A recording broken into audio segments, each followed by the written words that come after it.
All right, what's up, college football fans, quarterback fans, SEC quarterback fans? Welcome to another QB Spotlight video. And today we're talking about the Alabama quarterback situation, or at least the transfer quarterback situation, right? With the quarterback that's transferring out and the quarterback that's transferring. And Julian Sayin transferring out, Austin Mack transferring in, right? We want to talk about all of that, specifically Austin Mack and why DeBoer and the coaching staff is so high on him. We'll look at some film at the end of the video, kind of breaking that down. And we want to talk about Julian Sayin as well, and you know, why he's leaving and the impact that could potentially have. If this is your first time tuning in to the QB Spotlight channel, please just want to encourage you all to consider subscribing to the channel, like the video, share, all that fun YouTube stuff. It does help. We're just a big quarterback hub. We talk a lot of SEC quarterback content, from recruiting to film breakdowns to just competitions. Any SEC quarterback kind of topic is fair game here. We also have season 2 of our interview podcast coming up. We have quarterbacks come on the channel, coaches come on the channel, QB trainers come on the channel, and we talk all things quarterback. So if you're a fan of the quarterback position or an SEC fan, please consider subscribing to the channel. So with that said, let's get into the video. Let's talk about Julian Sayin, right? The former 2023 Elite 11 winner, one of the best quarterbacks, if not the best quarterback in the whole cycle, depending who you talk to. Former 5-star, one of my favorite quarterbacks to watch in this class. So he just enrolled early on campus. He was there for probably a few weeks, and now he's in the portal with news of Austin Mack, the former Washington quarterback, who's back up this year, transferring to Alabama. So reports are Ohio State, who knows, but that seems to be a lot of people that know a lot more than me are saying it's a done deal. But whoever's getting Julian Sayin is a stud, right? Whoever's getting Julian Sayin is going to be in a really good position. He's going to have a good impact in the program. I think he's a 5-star for a reason, and just kind of being in this field and having people that played with him, through with him, or just kind of people that covered him are really high on Julian Sayin. So yeah, it's never a good thing to lose that type of quarterback if you're Alabama, but at the same time, I think you have to be excited for Austin Mack coming in. So I think two things can happen. I think Julian Sayin can go out and kill it and be a first-round pick. I also think Austin Mack can come in, learn, develop, and eventually take over at some point in the next few years and be a really good quarterback, right?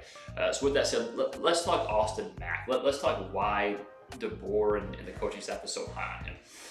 Because if you think about it, DeBoer is basically putting not all his eggs, but a lot of his eggs in the basket that Austin Mack would develop more than Julian Sayin, right? I think they probably knew if they took Mack in, one of those quarterbacks in the room is leaving.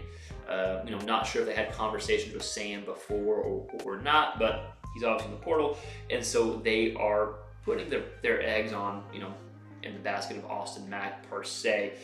So that tells us how high they are on him, because Sayin is a stud. So that tells us how high they are on Mack, right? So Austin Mack, let's look at him real quick. He was originally a 2024 class quarterback. He classified early, or reclassified, so he was on campus and he was on the team in 2023 at Washington, one of the top quarterbacks in that class.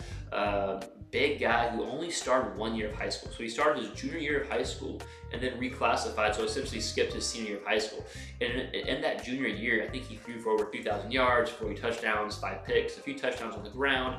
Just did a really good job. And we're going to look at the film, but he's a really polished quarterback for only starting 1 year. And that tells me his ceiling is extremely high, right? If he's only started 1 year and he skipped his senior year, and then he was able to graduate early, go in and learn behind Penix and learn DeBoer's offense, Grubb's offense, and kind of get a good grasp of that kind of as a backup last year, that tells us he has a lot of room for improvement. He already has really good film that he put out, right?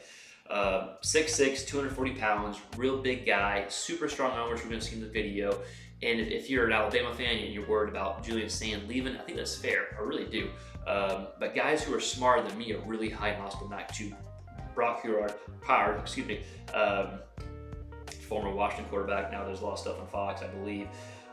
He had this quote talking about Austin Mack when he was coming into Alabama now. He goes, "I promise you, when you see this guy throw, when you see Austin Mack in person, when he walks in the room, his presence is enormous. He is bright, he is smart. The Husky staff loved him. I was bummed more than any other player for the Huskies that went into the portal," right? So high praise from Brock, former quarterback at Washington, on Austin Mack. So I think the DeBoer coaching staff, they get Austin Mack. He's only played for 1 year, so you get him to develop more. I think that ceiling is so high for him. He likes to throw and operate from the pocket. He can move around if he needs to, but he's a pocket guy. He's got a big, strong arm, able to move in the pocket, which we're going to see. He's extremely polished for only playing 1 year. He does well with pressure in the face. Doesn't need a big window to fit balls into space, right? Doesn't need a lot of space to fit the balls into. He moves in the pocket well by keeping his eyes downfield. So with that said, let's dive into some film of Austin Mack. Let's look at the potential that he has against his high school clips, but still, it's pretty impressive stuff. You're going to see right from the get-go the arm strength, the pressure in the face, the ability to live the ball whenever pressure is around him, and just his ability to move in the pocket. I think all this stuff translates and transfers to the next level. Plus, he had a year in college already to learn and to kind of understand the system and see how a college program works. But that said, if you're an Alabama fan or just an SEC fan, what do you think about Mack? What do you think about Bama losing Julian Sayin? I don't want to diminish the loss of Sayin because I think he's a stud. I think he's the real deal. But all this kind of remains to be seen, at least in my opinion. I'm just kind of sitting back and seeing it play out. But let us know your thoughts in the comments below. Again, like, share, subscribe, all that YouTube stuff. It does help. With that said, let's dive into the film of Austin Mack. Let's watch about 4, maybe 5-6 plays of Mack to kind of demonstrate his ability and what his game could be looking like at the next level. So first play here of his junior year, or technically his senior year, I guess, because he reclassified early. But you'll see his ability in his arm strength in the pocket as he's taking a hit. So right here, boom, takes a hit. It's 50+ yards downfield. Yeah, he's wide open, but this is a good job of him showing his ability to 1, throw from the pocket, 2, his arm strength, and 3, throw with pressure in his face. Something that translates well at the next level here. Watch right here. So he's taking a shot. He's about at the 30ish yard line, give or take, right? Maybe 31. Ball is in the air for nearly 50 yards. So arm strength, pressure in his face, great ability there. This next play here is another good play that's showing pressure in his face, delivering a good ball. Right here, boom, pressure in his face, boom. Receiver is coming open, right? So he is open, no one in the middle of the field, but still pressure in his face. This is always a good sign here as a quarterback that can throw with pressure in your face here. Boom, ends up being a touchdown. Move on to the next play here.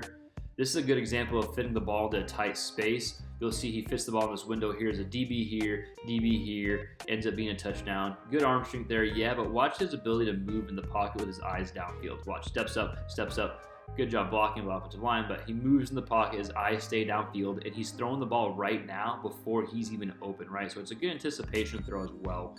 Ends up being a touchdown there. Let's watch maybe 1, 2 more. Let's see what this play happens here. Can't remember off the top of my head. I think it's actually a back shoulder throw here. Throws this guy open. Good arm strength. Throws his guy open. Touchdown. Let's see what this play is here. Let's watch 1 or 2 more. Okay, so this play I actually do remember. He throws on the run. Demonstrates some athleticism. Again, he's a big guy, but he wants to throw from within the pocket here. He's not necessarily a runner, but can use his legs when he needs to, right? Here, take a step out, throws in the run, rips it downfield again. Plenty of arm strength from a different arm angle there. Let's watch 1 more, then we'll end it here. Right there. Okay, so yeah, again, pressure in his face, throwing from the pocket, throws his guy open, right? If he's even, he's leaving. Overtaw's the quarterback. Even is leaving, pressure in his face, throws the ball to space. So again, Austin Mack, the kid that I think has a ton of potential, only started 1 year in high school, like we said. But again, you can tell from these clips, he's fairly polished, right? He's a lot more polished than you would think just from starting 1 year in high school. So again, this is probably why the coaching staff at Alabama likes Austin Mack so much here. So we'll let these highlights kind of roll as we end this. But if you're an Alabama fan, SEC fan, just a quarterback fan in general, let us know your thoughts in the comments below. What you think of Austin Mack, what you think of, I guess, the Bama staff essentially going with Mack over Sayin, right? That's essentially kind of what they're doing. But look, this is Mack is DeBoer's guy, so you can tell why. A lot of things to like about his game. Already a polished passer with a lot of room to continue to improve and a high ceiling. So let us know your thoughts in the comments below, what you think about Mack and kind of the quarterback situation at Alabama. Like, share, subscribe, all the YouTube stuff. It does help, and we'll see you next time. Peace.